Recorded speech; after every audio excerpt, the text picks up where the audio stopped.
zigenze ite. Iyi impano y'umuryango tubahaye impano yo mu isi, ariko tubifuje n'ubugingo buhoraho. Reka turebe abantu baturutse isambu bwabo bageze hano. Ntahaguruke.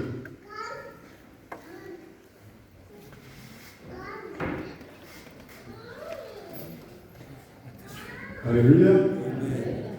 Aha. Uramuga baratambuka zihano imbere. Nuko nabyo kwigishije manza kuvugira. Nababo bashize. N'ubundi n'umuntu y'ubundi hano imbere. Maso yanjye areke cyangwa bagamuha. Kandi abazi na nijoro bahagura. Mani yumvishe. Murakomeye cyane se. Yesu ashimwe. Ariko tu mbere y'uko wandika amanzu y'uyu muntu sinigumvikana. Reka tu manzu y'uyu muntu mbere y'uko wandika yihute vuba vuba. Indirimbo y'ijana kandi ufite uramakirika. Haleluya. Buriya se ntabwo mwamaze kubona Ana be. Ariko mudushita gusa n'atorana byo murabyumvishe neza. Muri sisiki ubwo rero aje kureba rwose mbese koko byaba bimeze bite.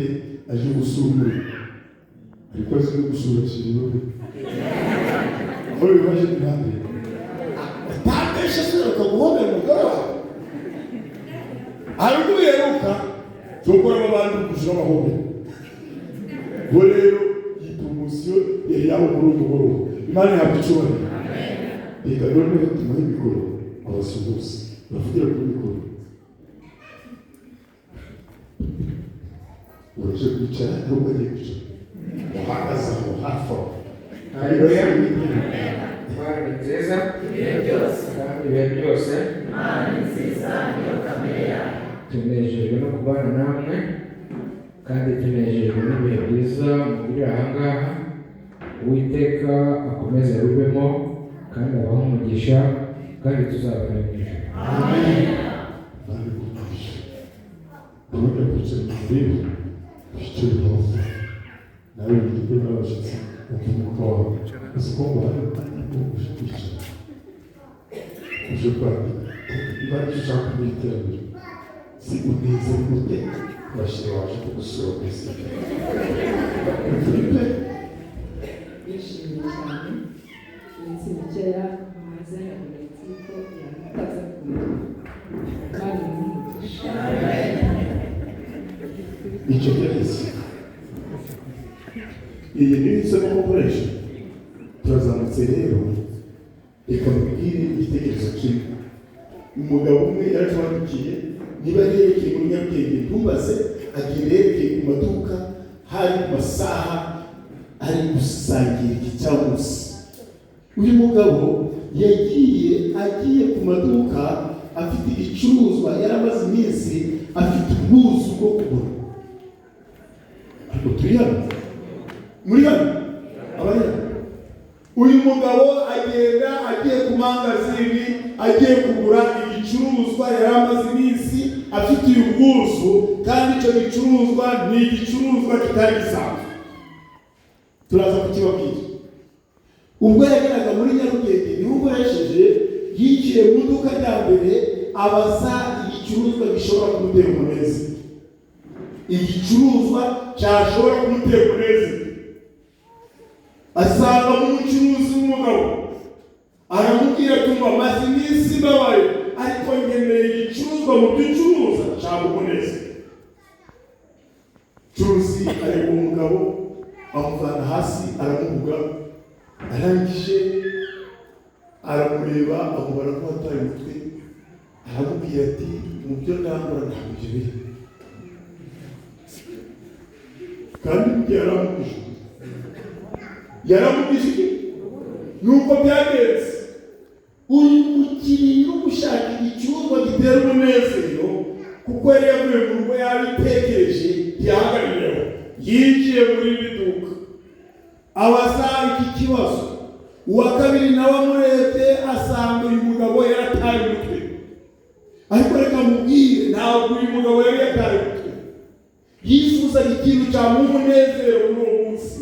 Yatekerezaga iminsi amaze ababaye akabona bikomeye, maze yinjira mu duka rya gatatu. Birongera biba kwa kundi mu kanya gatoya ubwo yinjiraga mu duka rya kane abaza icyo kibazo. Nkeneye mu bicuruzwa ucuruza igicuruzwa kineye umunezero. Haleluya. Agiye kubona abonye umucuruzi avuganye nawe arasetse. Ariko buriya bigiye kwaka serivisi umuntu ukabona arasetse, ni ikihe kimenyetso ubonye? Ikimenyetso ubonye ni ikihe?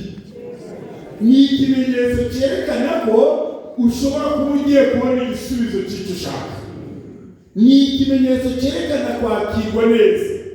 Maze abona umucuruzi arasetse, arangije aramubaza, umaze iminsi ingana iki ushaka igicuruzwa cyatera umunezero? Ndamubwira ati amafaranga ndayafite, byo kurya birahari, umuryango ndawufite, ariko maze igihe kirekire umwaka nshaka kunezerwa byaranze. None bamfashe kandi namaze kugira icyizere. Nubwo nageze ahantu henshi ntabwo nigeze mbona uburyo ntakiwe ngubu. Mfite icyizere ko ugiye kumpumuriza icyo gicuruzwa umutungo ukiri wose. Niteguye gutanga, ariko naje kagira umunezero. Umucuruzi arakugera aramwenyura, yareba mu mateshini y'abafite ari ibintu, asubiza amaso inyuma, afungura akabati kari gahari ngaka, arangije avanamo igitabo cya Bibiliya, araza aramubwira ati niba warabuze umunezero, igicuruzwa kizagutera umunezero iki ngiki. Abarimo nashakira n'ibishimbo ndi kubareba nkabona gutera imiceri na kawunga, ariko muraho neza. Igicuruzwa cyagutera umunezero mfite mu bintu muri iyi nzu ni iki ngiki. Kandi iki gicuruzwa nguhaye inkuru nziza, nuko buri muntu wese ufite ubushobozi yashobora kukibona. Imana ihabishobora. Maze uyu mugabo ubwo yakiraga iki gicuruzwa yamubajije uburyo azashobora kukibona mu munezero. Umucuruzi aramubwira ati uzi gusoma? Ati ndabizi. Ngaho arambuye ngeze ku butumwa bwiza bwa Yesu bwanditswe na Matayo igice cya 11 umurongo wa 28 ahasoma amagambo ari kumubwira ngo mwese abarushe n'abaremerewe n'imitwaro muze musange n'abaruha, kandi mwemere kuba abagaragu banjye munyigireho, jewe ndi umugwaneza noroheje mu mutima, kandi muzaruhuka. Imana yabicuye. Bati burya se koko hagwashobora kwikorera ibibazo maze iminsi ufite byatumye muri umunezero? Aramubwira ati uwo nta wundi ni Yesu inama y'Ikaruvari, wa wundi wabambwe agapfa agahabwa ku munsi wa gatatu agasuka. Umugabo aravuga ati ugiriye neza cyane, ntabwo narinze aya makuru, ariko uyu munsi ngize umugisha wo kuyamenya, kandi nshuye igicuruzwa cyiza ndahamya ndashidikanya ko nzakibonera amahoro. Ageze mu rugo abwira abadamu n'abana, nazanye igicuruzwa gitera umunezero. Gitera iki? Bati si gitera umunezero gute? Ati namwe mwisomere. Ariko mukumva neza, namwe mugeze mute? Umwana wari uzi gusoma atizaga turebe, wawunguye kiyagera muri Matayo 11, ahubwo asohorera muri Zaburi 91, ahubwo uyu murongo wa mbere agiye gusoma arasoma ngo uba mu rwisho rw'isuba byose azaba mu bicucu byose. Ndabwira Uwiteka ngo uruburyo bwacu uri igihome kihigira igitabo cyane ijoro ntacyo kizantwara. Ageze ku murongo wa 14 ahasanga ihumure matabasa. Umwana arasoma kuko yamuze akarabata, nicyo nzamukiza. Nzamushyira hejuru kuko yamenye izina ryanjye, azanyamaza ku munsi w'ibibazo, nanjye nzamwitaba, nzamukiza amahazi uburame. Imana ihabwa icyubahiro. atari kubahaye wagenze ute. Uyu mugoroba rero twifuze ko abashyitsi bamaze iminsi badusura bagera mu muryango wabo tukaronka amahirwe uyu mugabo yaronse, kandi amahirwe atarayandi twakira umunezero, twakira ibyanditswe byera. Imana ihabwa icyubahiro. Muri aho mwese, Imana ni nziza ibihe byose. Iki gitabo cyitwa Inama ku Mirire bavuzemo amagambo ari ku kagingo ka 17 maze bahavuga amagambo nagize mu nsome gatoya. Noneho tubone duhindure gahunda kugira ngo twerekeze mu muhango wakorwaga kera mu Bayahudi. Igihe babaga baje kuramya Imana, basa igitambo cyose cyo bagomba kuba bazanye imbere y'Imana cyagombaga kuba ari igitambo kidafite inenge. Kidafite bazanaga igitambo kizira inenge, igitambo kizira inenge rwose kirobanu. Noneho naje kwibaza, none siko twarabike kugira ngo natwe tubitambo bizima byera bishimwa n'Imana, buriya bimeze bite? Aleluya.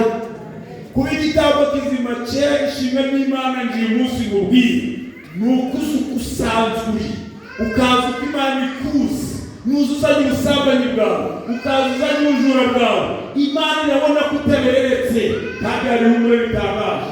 Yesu yiteguye kukuguranira.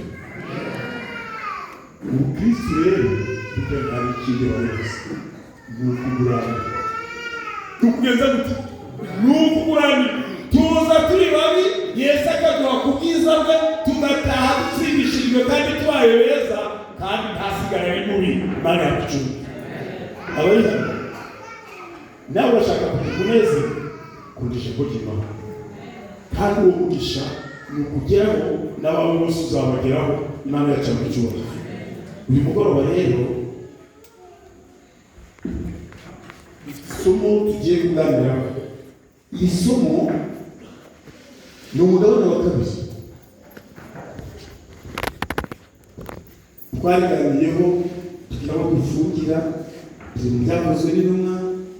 Kwego 16 aranga amagambo. Aya magambo niyo tugiye kugeraho. Twaragiye duhera mu 16 tuhasanga igitekerezo cya Pawulo na Sila, tuhabona umusirikari washoboye kugihugisha cyane wo kuganira n'abantu b'Imana, yari yabafunze. Uburyo byose murabyumva turabyibukirana. Umurongo ngenderere cyane n'aya magambo ari ku murongo wa 31. Umurongo wa 31, aya magambo Pawulo na Sila basubije uyu musirikare wari n'igifungwa. Ni amagambo akomeye nagize ngo tuganireho. Baramusubije batumva, izere Umwami Yesu. Aleluya. Urakira wowe ubwawe ndetse nawe mu rugo rwawe. Imana yacu. None ikibazo ni iki? Mbese birashoboka ko agakiza kavamo kakaja muri madamu, kakaja no mu bana? Takwemera? Yego. Bibiliya nikwivuze, izere Umwami Yesu, urakira wowe ubwawe, kandi agakiza kakurimo karagera muri madamu, karagera no mu mwana ndetse no mu mugaragu wawe. Imana yacu. Aya magambo arakomeye kandi anarumvikana. None si kwizera Yesu bigenda bite? Byaza gushoboka bite? Bimwe mu byo turibuze kubabwiraho ni amagambo ari mu butumwa bwiza bwa Yesu Kristo. Hariya dushobora kuhagaruka cyangwa se nawe ukazasengura kuko bitewe n'ibintu dufite. Umunyarwanda umwe yaravuze ngo biterwa n'igihe ariko Bibiliya se ifite iwanyu.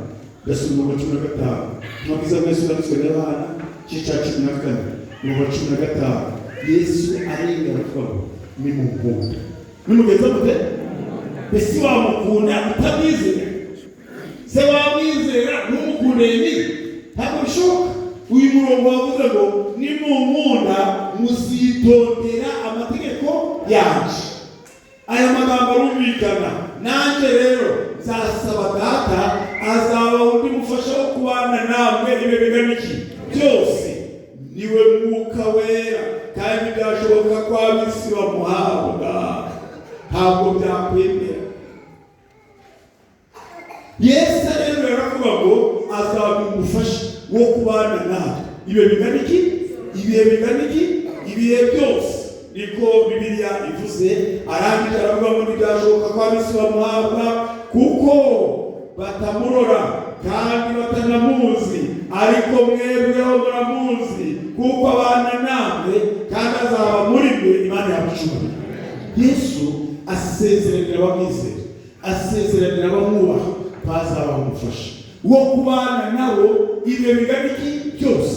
Kandi uwo mufasha yamwewe aravuga ati niwe mwuka wera. Amagambo yanditse mu gice cya 16 ndasoma icyo uwo mufasha azamara ahagana ku murongo wa 8. Iyo nsomye amagambo ari ku murongo wa 8, uwo mufasha Yesu ashaka guha abigishwa bamukurikira, ashaka guha abamwizeye ariwe mwuka wera azabamarira iki? Iki kibazo kirasubizwa n'umurongo wa 8. Bibiliya iravuga ngo ubwazaza azatsinda bisi. Uwo ninde? Mwuka wera naza azatsinda bisi, kandi icyo azabakorera azabemeza ibyaha byabo. Imana yabicuye. Burya rero niba ari amahirwe atangaje ni ukuba umuntu yakwemewe n'icyaha bye. Umunyarwanda we yaravuze ngo uje gukira indwara agenza ate? Ariko tugomba kwifuza kwa Yesu nk'umuganga, ariko tutabaye nka wa mukecuru wageze mu zabukuru yagiye kwa muganga. Ageze muganga agiye kumugeza ku kigo cy'isuzumiro, aramubaza mukecuru wafashe ute? Ariko abakecuru rero ntabwo ari kubaza, ahubwo ni ikibazo umukecuru yabajije. Umukecuru areba umuganga afata umwana we, bije kumfata bigeze muri birajonja hano byarakomeye, ariko hano reka tawapi noneho hano umukinyo reka tata ngubwije ukuri mu bitugu ntabwo kibihinduka, kandi amaso ntakireba, umutwe ngo urara kurya abareba. Muganga yibaza haravura, sigagura ibirenge, ndakura amaguru, ndakura mu mavi, ndakura mu rukenyerero, siburi muganga wavura. Atumva mwana wa wikomeza kumbaza byinshi rwaye umubiri wose. Arwaye umubiri? Hari abafashwe n'ibyaha naho kubisobanura byabananiye barwaye umubiri wose. Ariko inkuru nziza, mwuka wera azabirondora, kandi nabirondora azakwereka inzira. Ndahamya ndashidikanya neza ko mwuka wera ni uwa gatatu mu Mana. Ni uwa gatatu, uwo ni utera umunyabyaha wese kwihana. Imana yamucubanye. Niyo basenya abagabo n'abagore muri amateraniro batazanye ingendo, batazanye imifuka, batazanye ibisabane, amasero, batazanye ibikapu byo gutwaramo ibyo kurya, ahubwo banejejwe no kumbica umwuka avugana n'imitima yabo. Imana yamucubanye. Yesu aravuga ati rero uwo mwuka w'ukuri naza azatsinda ab'isi, abemeza iby'icyaha ndetse no guca amateka. Amagambo ari mu butumwa bwiza bwa Yesu bwanditswe na Matayo. Ndasoma umutwe wa 19. Abagize amahirwe yo kuzana Bibiliya turagaruka twihute, maze tugira ngo tugana mu gika twifuza kugira ngo tubanzize ibisozo. Aya magambo ari ku murongo wa 16. Ubutumwa bwiza bwa Yesu bwanditswe na Matayo. Bibiliya igira amagambo akomeye iby'umusore n'umutunzi. Umusore n'umuntu biravuga ngo nuko umuntu azabari, ariko hari umuntu wavuze uwo muntu ikigero yarari ni umusore, nuko umusore w'umutunzi. Bibiliya yise umutunzi aza aho Yesu ari, amugezeho aramubwira ati mwigisha mwiza, hora cyiza ki ngo ntabwo ubugingo buhora? Hora cyiza ki ngo ntabwo ubugingo? Mwigisha mwiza nakora cyiza ki ngo ntabwo ubugingo buhora? Uyu musore biravuze ngo yari umutunzi. Abazasoma mu butumwa bwiza bwa Yesu bwanditswe na Mariko mu gice cya 10:17 ko bashyizemo akandi kantu k'igihungo, baravuga ngo yaje aho Yesu ari, ariko ari kwaka. yagiye afite icyunzwe, umuswara ashobora kuba yawuvanye mu mufuka ari kwihanagura, afite akayayiho, afite ubwuzu, afite igishika, asohora imbere ya Yesu, aganira nawe, aramubwira tuba mwigisha mwiza, nakora iki ngo nanjye mbone ubugingo buhoraho? Yesu aramwitegereza, amubaza ikibazo, umwita iki mwiza? Umwiza ni umwe gusa, ni Imana Data wa twese. Ariko reka mumenera, kuko uje ushaka, niba ushaka ubugingo buhoraho, genda ukurikiza amategeko. Uyu musore abwira Yesu atuba, amategeko ndayazi kandi narayakurikije, ndetse njyewe nsengera ikabuye yanditse no ku ruhimbi mu mugongo mubwiriza. Arahari. Yesu ati none umwishyura ati none amategeko ndahaye. Yesu atuba irya mbere, ntukagira izindi mana mu maso. Umusore atuba iryo narabyetuye. Wamubonye? Ati irya kabiri, ntukiremere igishushanyo cy'ibanga tifite, ntabwo nabihanga. Ariko mubyumva? Ati none irya gatatu si ntukavugira umusirina ry'Uwiteka Imana yawe. Atuba nabirangije neza. Irya kane rivuga, maze abasomye igitabo cy'ivugiro byose muri iki gitekerezo cy'ubutunzi baravuze ngo Yesu yubuye amaso yongeye kureba wa musore, aramukunda. Ntutiba, ntace, ntasambane, ntiyice, ntagira ate, nta gikundiro afite we. Ndafite igikundiro? Aragifite? Yego. Yesu arangije rero asoreza ku musunju ubwonko n'umufuka. Umusunju ubwonko n'umufuka uvuye turi.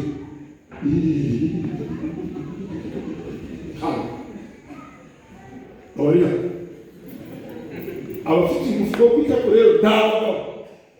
Yesu ashimwe. Umugabo akareganira neza n'abadamu n'abana bikaba biteretse. Kumva? Ndetse n'icyo gusomera abafite. Tani rwose ufite morali baganira neza, ubwo ni kwa runaka ndavuga ndeka biki wawe, bakaba bararangije bati senge tuje kuryama. Baje kuja kuryama, abana bamaze kuja habo, bose asigaranye na madamu atariko kuja kukira papa n'imigizi. Burya rero ifu y'igikoma yashize na wamuceri akugera wara ugoye gutanga icyo bita uyu mugabo yari kuje asomera Tanya bose kibiri muri gahunda neza, ariko uyu mugore ashojesheje gukora ku musunju ubwonko. Noneho wa mugabo mu maso ya Israeli ahise abaza umugore, niko bada ko musigaye murategereje we ntabwo arimo, uwo basigaye barategereje ugakoze ku musunju ubwonko n'iki n'umumotari akagutwara y'iterete wamara kugera ati mbonye rero warankereje cyane kandi wamuteze ko yanahenda, ariko kuko koze ku musunju wose w'umufuka ugahigira ntabwo murakata kugira ngo utakarije kumwana yenda. Yesu rero abonye uyu musore kuntu yazanye kuraje, yaje afite amaneza arimo amategeko yarayubahirije, akora ku musunju ubwonko n'umufuka, aramubwira ati genda muri sitoke urebe wa mufuka w'umuceri uko bite bakure ujyane kwa Nyiraneza wumve ko Yesu ari neza. Abariko umusore atangira kureba nabi, yibaza impamvu agakiza gahuye n'umufuka w'umuceri, biramuyobera. Abagerageje gusoma neza biriwe biravuga ngo atera umugongo umukiza kandi agenda akoze mu mazi kugira ngo nishashi bakanze ku muriro. Ariko kuko Yesu avuze kuki genda ufate ku butunzi bwawe, maze abo muturanye bamenye ko Yesu yakugezemo, bamenye ko Yesu agira neza. Umusore uwo mwanya ibyo kwirukanka yumva yataye igihe, ibyo gutegereza kubye yumva kibaye ikibazo, ibyo gushaka ubugingo buhoraho abivamo. Abasomye muri kiriya gitabo barebe baravuga ngo ntabwo uyu musore yongeye kugaruka imbere y'Yesu. Inkuru mbi ntabwo yongeye gukora amategeko.